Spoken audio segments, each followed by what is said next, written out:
Assalamualaikum warahmatullahi wabarakatuh. Perkenalkan, kami dari kelompok 5. Di sini kami akan membahas sedikit tentang layanan bimbingan klasikal. Untuk memenuhi tugas dari Bapak Puji Maulana selaku pengampu mata kuliah ini, pengertian layanan bimbingan klasikal.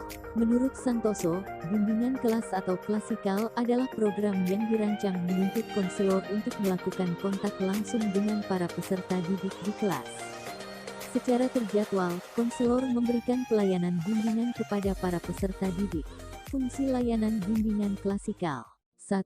Dapat terjadinya interaksi antara guru bimbingan dan konseling atau konselor dengan peserta didik atau konseli. 2. Dapat sebagai wadah atau adanya media terjadinya komunikasi langsung antara guru bimbingan konseling dengan peserta didik. 3.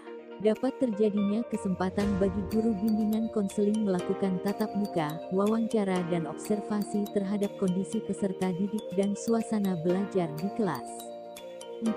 Sebagai upaya pemahaman terhadap peserta didik dan upaya pencegahan, penyembuhan, perbaikan, pemeliharaan, dan pengembangan pikiran, perasaan, dan kehendak serta perilaku peserta didik. Pelaksanaan bimbingan klasikal. Perbedaannya antara mengajar dan membimbing menurut Erfurt. 1.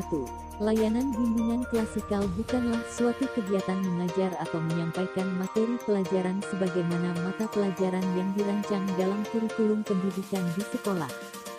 2. Materi bimbingan klasikal berkaitan erat dengan domain bimbingan dan konseling, yaitu bimbingan belajar pribadi, sosial dan karir, serta aspek-aspek perkembangan peserta didik.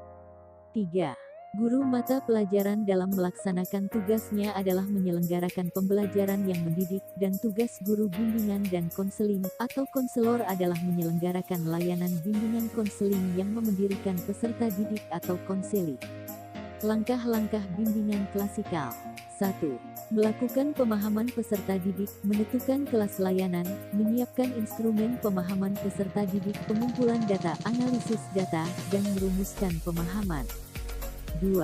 Menentukan kecenderungan kebutuhan layanan bimbingan klasikal bagi peserta didik konseli atas dasar hasil pemahaman peserta didik. 3. Memilih metode dan teknik yang sesuai untuk pemberian layanan bimbingan klasikal, ceramah diskusi atau ceramah simulasi diskusi atau ceramah tugas diskusi. 4. Persiapan pemberian layanan bimbingan klasikal dapat disiapkan secara tertulis merupakan suatu bukti administrasi kegiatan, dengan demikian materi layanannya disajikan secara terencana dengan harapan mencapai hasil yang optimal, sebab disusun atas dasar kebutuhan dan literatur yang relevan.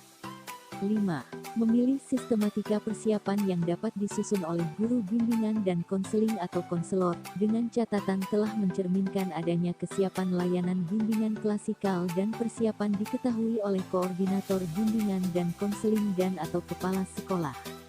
6.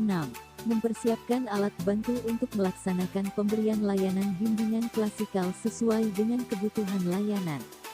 7. Evaluasi pemberian layanan bimbingan klasikal perlu dilakukan untuk mengetahui bagaimana proses tepat tidaknya layanan yang diberikan atau perkembangan sikap dan perilaku atau tingkat ketercapaian tugas-tugas perkembangan.